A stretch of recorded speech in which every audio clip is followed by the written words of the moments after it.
on my own now, so I gotta pay my own bills. Even though I got a roommate, it was still hard, you know what I'm saying, because the rent was high where we were staying at. We went to go get some expensive apartments. We ain't go to get no cheap apartments. Our first apartments cost some money. So I'm working hard trying to pay these bills. Working 2 jobs, same time. I working at Target. And Target started out as a good job, it did. But back then they had more customers and stuff like that. And they were making more money. But over the years they started making less money. And I started getting less hours. Like the only time we get to pop in the Target for you to have some hours is around the holiday time. If ain't no holiday, you gotta fight with the other employees just to get some hours in that job. So I had got tired of that. So after trying to fight for hours and kiss ass to get the hours and stuff like that, I got tired of that. It's like they was started trying to get hard on some of these workers to make them leave, you know what I'm saying? They had enough employees, so you know what I'm saying? It's like they were getting harder on the employees to make them leave. Things started getting harder for me there. I like no idea with a lot of jealousy at Target, like, man. Like the same way I was dealing with jealousy in high school, like, it came into the work life. I'm like, man, I can't believe it. But I was out there talking to my coworkers, getting down on the females at my job. And the other dudes, they there doing the same thing, and I'm pulling different females, and they started to hate on me. Ain't even really have no friends at the job, man, because no folks was hating. And so they were hating, even had managers hate. Had a goddamn manager, that man hating, man. I told him about a female that I smashed at that joint. I guess he liked her or whatever. And the man started hating that, man. I thought he was my friend. I was starting thinking we cool and all that, man. It turns out you weren't cool. But you were tender over, man, these females. And I was able to talk to, and these folks tender, because I'm just talking to whoever I want to talk to. Talking about that man started making my job, man, hard. When I started working at Target, man, I was unloading trucks and I was just doing stocking. I shouldn't have stayed there. I wanted to make more money, so I decided to go to the back room team. Yep, that's when I started dealing with, man, all that hate being on that back room team. Manager trying to, man, overwork you. Give you the hard jobs. You start having me doing stupid stuff, like, man, like stacking pallets. Oh, you gotta stack the blue pallets on top of the blue pallets. Stack these other pallets on these pallets. This, man, like, what does it even matter, man? You're making my job hard. You ain't giving me no help. They had to move me down to the receiving end of the background team.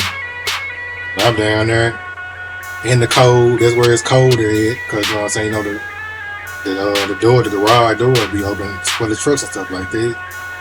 So it's cold during the winter and it's hot during the summertime. They had to deal with that. Then they don't want to get you no help. They start cutting out. I'm down there by myself. Gotta lift all this heavy stuff that's supposed to be team lift. Even on the side of the box it say team lift.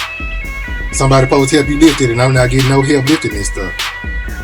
I overworked myself when I was at Target. They're trying to get those hours, man. Like I said, I thought working hard would get me there. But it didn't. It just got me more work. I'm getting hurt at work, you know what I'm saying? Throwing my back out lifting this heavy stuff, different pallets. They even got drinks. Like they had a contract with Coca-Cola, so Coca-Cola bring the drinks in. You know how heavy drinks is? A pallet of drinks. The Coca-Cola man, he used an electric pallet jack. And they will leave these drinks on the floor, and I had to move these drinks back into the back room, like they moving them back and forth so they can move inventory. They'll move all these heavy drinks out there. Like, who supposed to put this stuff back out? They got no electric pallet jack, and I was lightweight then. I ain't weigh that much back then. I'm sure that they gotta pull these heavy pallets. I can't even barely even lift this stuff. If I had an electric pallet jack, it would have been fine, like how they was using it. I'm different with a manual pallet jack. Throwing my back out every night, moving this stuff, throwing whole trucks. Then during holidays, these people got double trucks. I'm like, nah, man, y'all working me too hard, man. Once you get the hours, they working the mess out of you. And then once you ain't getting no hours, you gotta fight for hours. Man, throwing double trucks. Man, working overtime. I started, man, working overtime like during the holidays when I get them hours, man. I'm tired. And they want to give you more work. And you gotta deal with all this goddamn hate.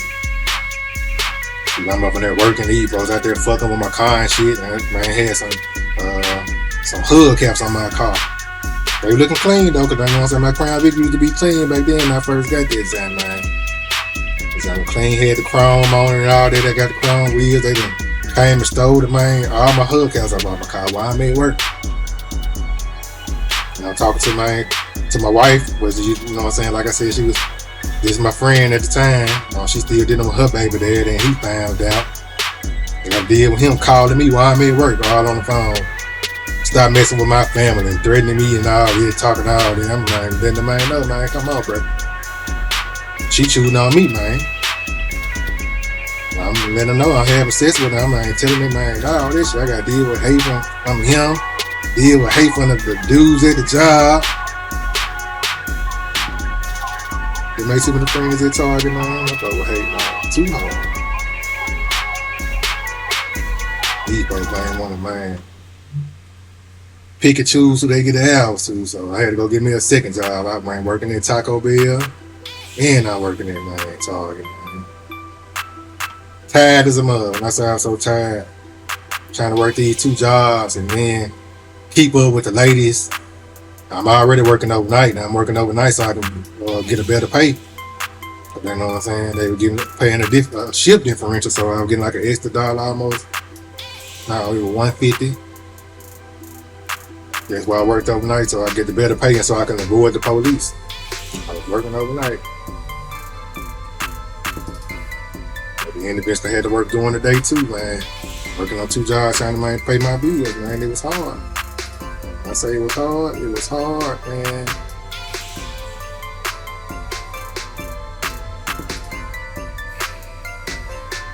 Facing all these hate from these dudes. I'm talking, man, all these different women. Some of them got baby daddies. All that. I ain't got to deal with that mess. I still was going through it. I'm trying to find my own girl. You know what I'm saying? Trying to find a woman that I wanted to be with. Hell. And I'm talking to man over about 5 different females, man, at one time, trying to juggle all these females. I'm calling females the wrong name and everything. But I ran across some good women, man. And God said the woman is there to help you. And I ran across some helpers because during that time I was struggling so hard. I mean, my car broke down one time, man. One of my girlfriends paid for the repairs to my car, man. You know what I'm saying? I thought I had a son at the time. She was, you know what I'm saying, helping me pay for diapers and Similac. You know? There's some nice friends. Took me on my first vacation, took me out of town. They had girlfriend to pay for my dates. Now imagine it, you fuck, like mess with these females that don't want to pay for nothing. Want you to take them on dates, and I'm starting, man, running to women taking me on dates, paying for stuff. You know what I'm saying? It was my only comfort I got. All they working women, they gave me comfort in a world full of chaos. That's why I'm talking to so many different females. You know what I'm saying? Everybody had their own different personality. Some of them you had, man, I had unprotected sex with, I ain't gonna even lie. Some of them I didn't. Some of them you get head, some of them you didn't. Just pick and choose, you know what I'm saying, how they acted. But I appreciated it.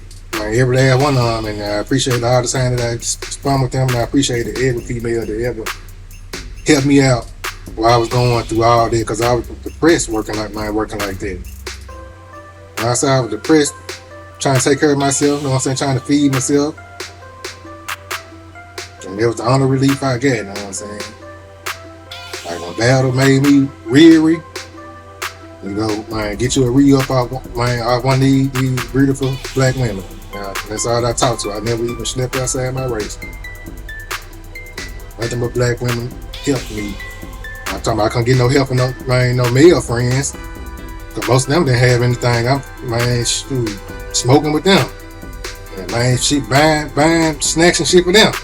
You know what I'm saying? No dude never put no money in my pocket, man. Ain't one number female to ever help me.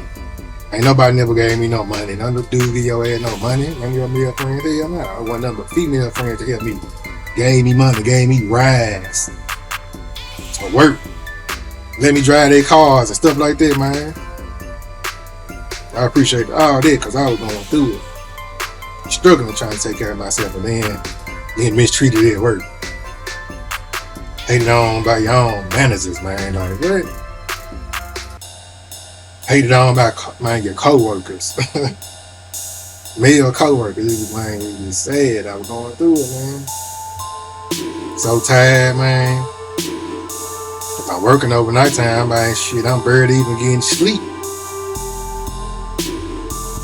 I was to taking, man, start taking, man, pills and everything. I'm popping pills to stay up, and I'm, man, taking, man, pills to go to sleep, man. Tylenol PM and some more, man, go to sleep. Taking pain pills,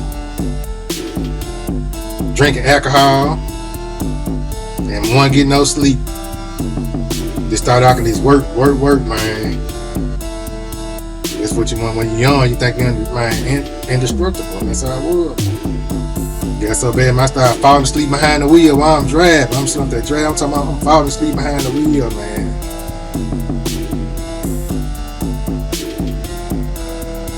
And one day I see, you know what I'm saying, see a bad car wreck. I see this bad car wreck. I'm talking about, man, the whole front of the car was gone. I'm like, man, that could have been me. That's all I thought, man, that could have been me. I couldn't, man, stop thinking about it because I know that, man, the people in that car was in a bad situation. They had to be, man, either dead or they was hurt bad. But the whole engine, man, was gone from the connection. You know what I'm saying? I just, man, got this real start, just feeling real paranoid, man. Think about all the times that I done fell asleep behind the wheel with, man, about to hurt somebody or somebody about to hurt me. Falling asleep, man, running red lights, falling asleep with my foot on the gas. I'm like, man. And my relationship with God was fading away because I'm going through all this slavery. I'm like, man, God can't be real. How can I still be a slave? The slavery over.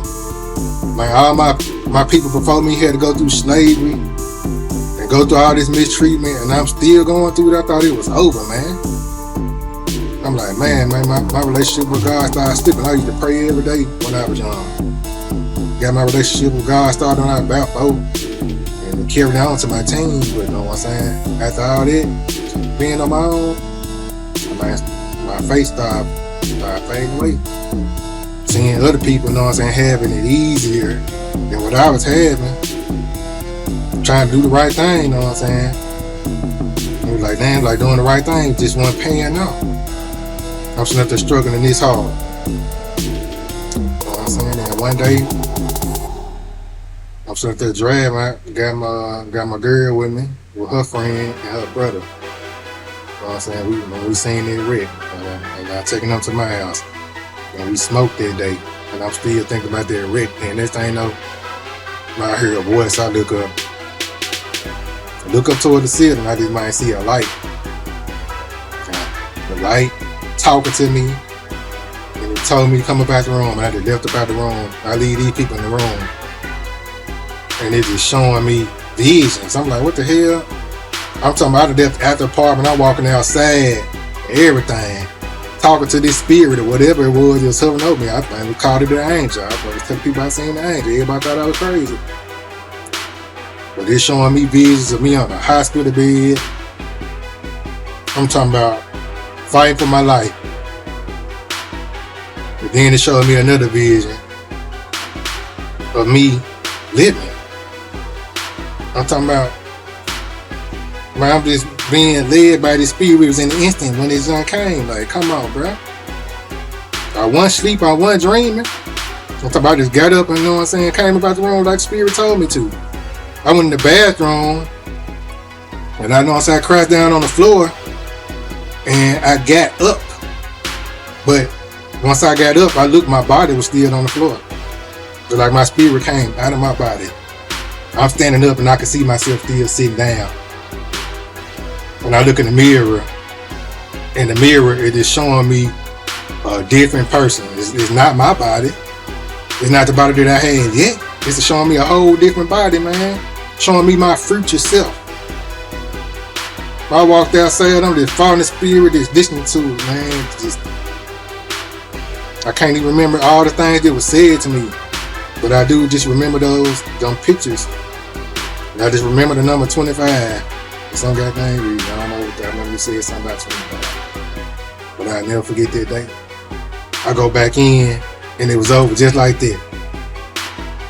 I done walked around my whole apartment, came back upstairs, and go straight back into my apartment. They still up in there. Don't nobody know what happened. I'm so throwed off. I'm like, what, man? I must be too high. That's what I told myself once I seen the spirit. I'm like, I must be too high. And just like that, all feeling of being high just left me. Like he just took the highness away from me. I wasn't even high no more. I was completely sober. And once I took them home, I was completely sober. I was like, man, so blown away. I had taken up. I was home. I was just, man, throwed for some days. My repented and everything. After I turned my life back over to God, I turned my life back over to God, man. I was scared straight. I started back reading my Bible. I started back praying and everything, man. And it's a real story. I wouldn't even tell you this story if it ain't happened. I told a few people this story. They looked at me like I was crazy, but it really happened, man. I seen the spirit of anger, whatever y'all want to call it. I was going down the wrong path, and it just came to me. And I've been, you know what I'm saying, trying to hold on to the straight path ever since. I pray every day, several times a day. Yep. I'm living in sin, man.